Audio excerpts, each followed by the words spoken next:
ये बताएं कि अब तक आपकी इत्तलात के मुताबिक क्या लोगों को रेस्क्यू करने में कितने % लोगों को रेस्क्यू कर लिया है, और अगर उनको रेस्क्यू कर लिया है तो क्या आपने तो अपने डेफिनेटली कैंप्स अल-खिदमत ने भी लगाए होंगे, लेकिन क्या तमाम, चाहे वो मुख्तलिफ तंजीमों के हों चाहे वो हुकूमती हों, क्या तमाम रेस्क्यू किए गए लोग जो हैं उन कैंप्स में रह रहे हैं?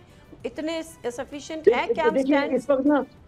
इस वक्त ये जलालपुर पीरवाला और बाकी जो जहाँ से ये सैलाब गुजरा है, लाहौर और उसके यानी बाकी इलाकों से वाइस वर्सा सूरत हाल है। यहाँ ज़्यादा लोग रेस्क्यू हो गए थे और कुछ लोग जो है कि बाई चाइस रह गए थे या एक्सेस नहीं हो सकी थी। लेकिन जबकि उस इलाके में, ये जनूबी पंजाब और बिलखुसूस जलालपुर पीरवाला के अंदर ज़्यादा लोग जो है कि उसमें सैलाबी रेले में या जो जहाँ पानी आ चुके हैं वहाँ फंसे हुए हैं और कम लोग निकाले जा चुके हैं। उसकी बड़ी वजह यह है कि ज़्यादा बड़ा एरिया जो है कि ज़ेरे आब आया है, एक वजह तो ये है। और दूसरा है कि ज़्यादा फैलाव है यहाँ पानी का। अगर आपने खुद भी फुटेजेस भी देखे हों, यकीनन आपके नुमाइंदे वहाँ मौजूद हैं, तो ये एक मसला है कि जो बहरहाल जो है कि मुश्किल हो रहा है और इसी वजह से ज़्यादा डिप्लॉयमेंट कर रहे हैं। मैंने परसों ही जो है कि हमने KPK से अपनी कुछ कश्तियाँ ट्रांसफ़र की हैं। ज़ाहिर है वहाँ सूरत बेहतर है, तो हमने इसी वजह से, जैसे हमें चूँकि जहाँ जहाँ रिपोर्ट सोशल मीडिया पर आ रही है, तो इस वक्त सूरत तो यही है कि बड़ी वजह बुनियादी तौर पर तो ये रेस्क्यू वाली है।